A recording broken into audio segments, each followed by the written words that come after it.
hanging out with Just putting it around places. I was going to pick it up from here, and this is my friend, Rocket. Hey, I'm Lorraine. And I'm Langston. And this is our Mightiest Show, brought to you by Walmart. Where we talk about all the biggest stuff in the Marvel Universe that you are hardcore fanning about. And we have a lot of behind the scenes from Marvel Studios' Avengers Infinity War, but first we gotta talk about what's going on the internet. What's happening, what's crack-a-lacking and smacking backs on the internet today. Well, it is a new trailer for Marvel's Luke Cage Season 2, dropped on Monday. Take a look right now. I gotta find him. Bushmaster. What makes him so scary? We hope you never have to find out. It's your Bushmaster, then I'm coming. It's game time. Do what you want. We stifling fools. Do what you want. Your life for your Jews. I've seen you raw, but never brutal. Sometimes brutality gets shit done. Harlem doesn't need a hero. It needs a queen. The darkness that you deal with every day, it can consume you whole if you let it. Ah, it's so good. I think that might be my favorite trailer to come out of Netflix ever. Yes. It's a great trailer. I mean, it makes you feel so amped up.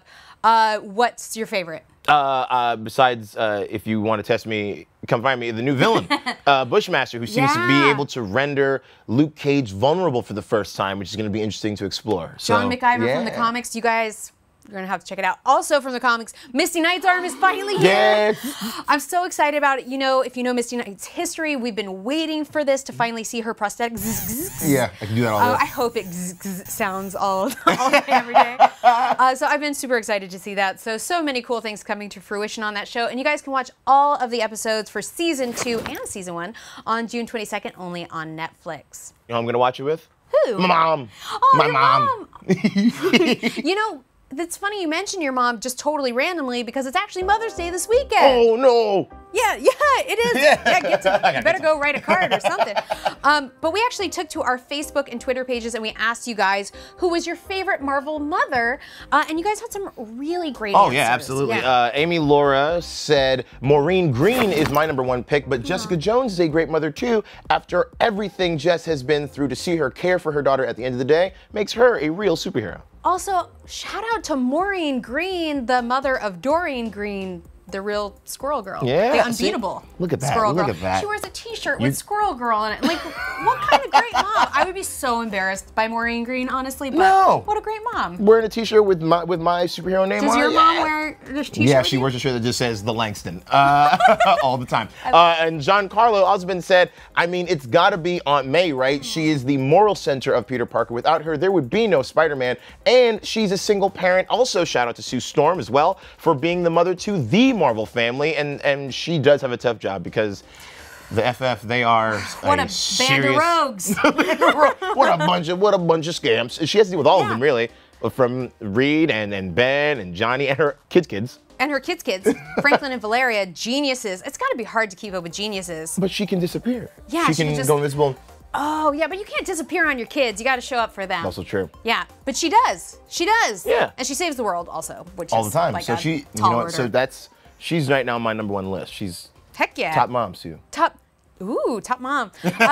Also, we have some other cool stuff. I got a chance to sit down with the Russo brothers who directed Marvel Studios' Avengers Infinity War, and they let me in on a few secrets about how they operate together, and they revealed who was an unexpected jokester who kept them laughing on set. Take a look. Hi, guys. Hi, how are you? I'm very well. Congratulations on the film, but I have to ask, you obviously have the script, you know what you're about to do. What were you sort of like chomping at the bit? Like, I can't wait to direct this scene or be on set for this scene. Those were a lot of the first-time interaction scenes with the characters. Guardians meet Thor was certainly one of them. There's an incredible amount of improv in the Thor meets Guardians scenes. And Dave Bautista actually improvised more than half of his jokes in that scene. Oh, wow. It's just when you're having fun on set and you're laughing a lot, it's fostering a creative environment. Yeah. And people thrive in a creative environment. That's our job, is to make sure they feel safe. How do you guys work together? Do you guys share your workload, or do you kind of do everything? I already can tell, like, you are keeping each other honest. That's right. Just as people. We how does it subscribe to something called the Mastermind Principle, which says that, like, you know, you're one mind? Well, two brains aren't doubly better than one, they're exponentially better. And we believe that. It's just like when we have both of our brains on something, it turns out to be exponentially better than if it's just one of us thinking about it. And so it's very important to us that we keep both of our brains on everything that we're doing. Certainly, you know, from years of producing TV, we've developed a muscle where, you know, we can trade off and cover certain things. And we're dealing with something of this scale.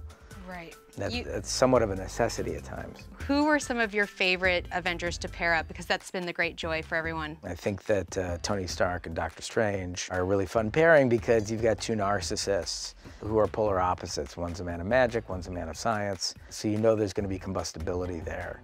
Pairing Thor with the Guardians, who are both, you know, coming from absurdist worlds, those two colliding we felt would create a lot of humor. Thor, though, I think, you know, certainly carried some emotional weight in the movie, and it's significant to how the film plays out. Did you actually do some editing or screenings in these spaces? Because we're on the Disney lot today. Yes, in this very room. This is our main visual effects room. Are you like back at the office? This screen behind us, every VFX shot in Infinity War we approved on that screen. I mean, this is a very important room because this is where the movie really comes to life. There's so many shots in the movie don't take on any sort of specialness until the visual effects work is done. Many shots are shot practically in a spectacular way, but certainly many of them are built in this room, developed in this room here. That's incredible. Now, Thanos' story, I've read the comics a million times, and I think the story is so compelling in a different way, which I never would have thought about. What was it about Thanos that you were like, that has to be our fill-in, that really made you feel connected to it?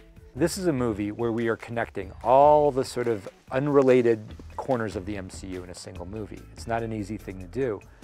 Thanos was very useful in the sense that he was the common element between all of those movies. Because he's going after the stones, because all the characters have some relationship to the stones. That allowed Thanos to almost become like the organizing principle for the movie, because he was the one common thread between all of these people. He started to become very central just on a narrative level. And then that got us thinking very deeply about who he was as a character. Well, it's a fantastic film. Thank you for talking with me today. You guys go see Marvel Studios' Avengers Infinity War in theaters now. All right.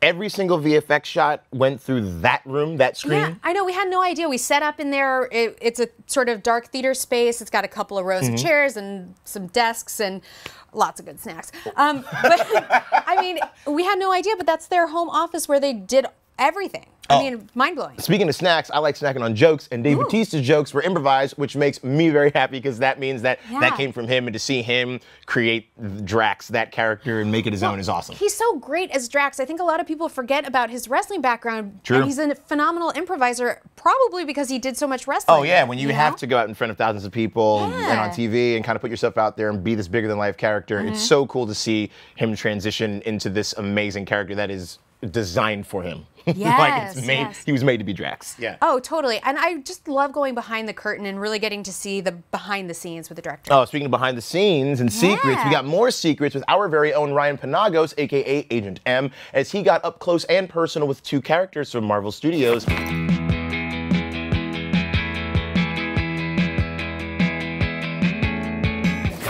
You've got a couple friends for us here. We do. Rocket is used to puppeteer for the actors so that we get the eye lines correct. Obviously, he's a character that's built in post-production, but really important for the director of photography to have a proper lighting reference. And I literally run around and move him up and down and sideways for the actors so that they learn their eye lines. So we'll do a take or two with Rocket, and then I'll run out and they'll do a take where Rocket's not even there. So really good challenge for the actors to like pretend that someone's there. One of James Gunn's favorite characters in the film is Groot. I promise you, I'm not joking when I say that. But again, we puppeteer him. Sometimes we have him on a stick where we can run him down a hallway or have him jump up onto a shelf or a counter or whatever he needs to do. But integral part of the filmmaking process is that little baby Groot. And it's really neat. I just want to make sure you guys can see the top of the head too. You've got like mossy, he's wet, he's got growing. The design process for Groot and baby Groot, any of the Groots, is intense. I mean, when I say intense, it's intense. We have meetings upon meetings upon meetings about where his striations should be, where that moss should grow, how far along is it, how old is Groot, what do his eyes look like, are they shiny enough, are they wet enough, I mean, it goes on and on and on. So baby Groot is a well-designed machine. Yeah, it shows what you were talking about, how much people love Groot is because of how much care everyone who works on the films has put into it. Russell, thank you for 10 years of amazing Marvel Studios props and cool memories and experiences and all this stuff. It's been amazing. And thank you for being here, coming into the secret lair. Not too many people get to come. Yeah, amazing work, amazing stuff. 10 more years, hopefully, and beyond for Marvel Studios. Oh, baby Groot. Oh, little sweet little baby Groot. Oh my gosh. I mean, and that rocket, honestly, can you imagine just hanging out with just putting it around places? I was going to pick it up from, and this is my friend, Rocket. Yeah, also, hanging. Shout it again, Ryan holding a bladed object in the background. I think that was one of Drax's knives. He'll always find a sharp object and hold on to it in case something comes alive, I guess. I don't know. Yeah, I honestly love to look at these props too because we have 10 years. We're celebrating 10 years of the Marvel Cinematic Universe. Oh, yeah. And it's so fun to revisit all those props from Marvel's Guardians of the Galaxy Volume 2 as well as all of the films. Oh, yeah, it's just scratching the surface. A decade worth of things to hold. So I can't wait to see more. For Ryan to just gently. Yeah. So I can't wait to see more, like, what is in that vault. What else is lurking in the shadows. You guys tell us what you thought of the Russo brothers and those awesome props over on social media with the hashtag Earth's Mightiest Show. We will see you next time. Yeah, I'm Lorraine. And I'm Langston. And this is Marvel. Your universe. Thanks for watching Earth's Mightiest Show. If you like this, please like this and subscribe to the Marvel channel. Or click that box over there to watch our last episode. You mentioned snacks in that VFX room. What snacks do they have? Thanos tarts. Okay. Rocket Ringos. Okay. Grape Groot. Are these real things? No.